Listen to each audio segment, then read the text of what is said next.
everybody, and welcome to another video. This one is going to be an introduction to factoring.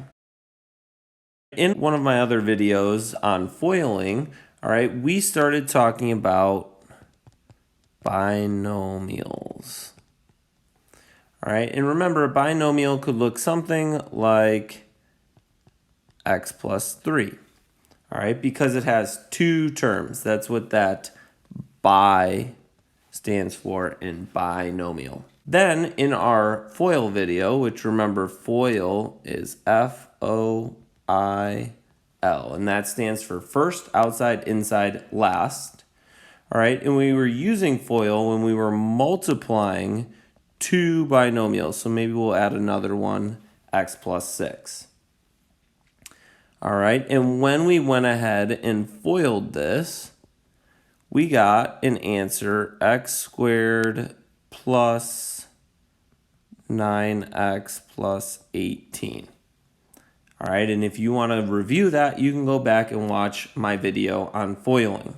But today what we're going to look at is, see how when we multiplied this, we went from two binomials to a trinomial. Because this x squared plus 9x plus 18 has three terms. Well, today we're going to go from our trinomial back to two binomials, and that is called factoring. So a trinomial we always write as ax squared plus bx plus c. And a, b, and c are all going to be numbers. Let's look at an example. Let's say we have x squared plus 9x plus 20.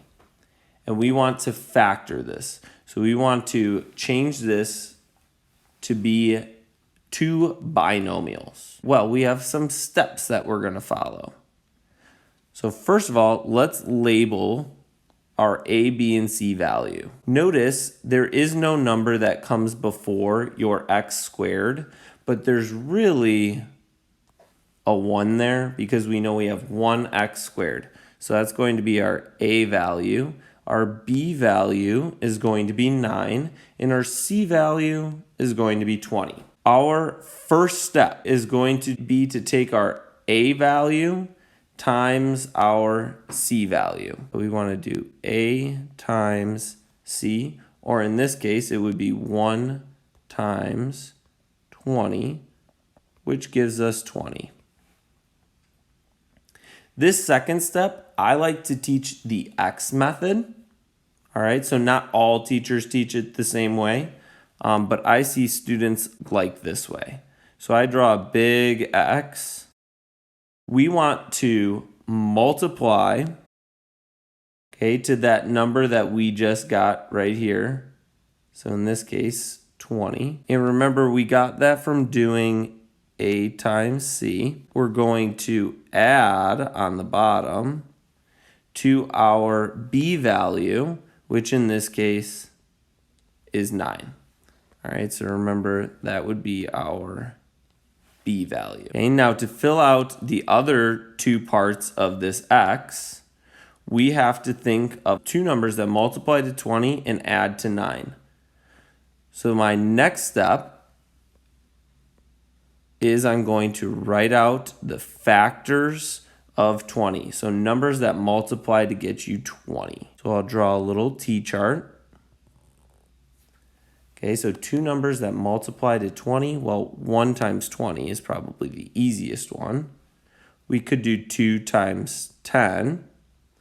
3, nope, nothing times 3 would give you 20. But we could do 4 times 5, and that's going to be all of them. Now, step 4, remember, in our x, we want to multiply to 20 and add to 9. Well, if I added 1 and 20 together, that would be 21. 2 and 10 together would be 12. However, notice 4 plus 5 is 9. So I can write these in to my other parts of my x, right? Because 4 times 5 is 20, 4 plus 5 is 9. And our final step is going to be to write them as a binomial. We're going to have x plus 4 and x plus 5. All right, and that is how we factor.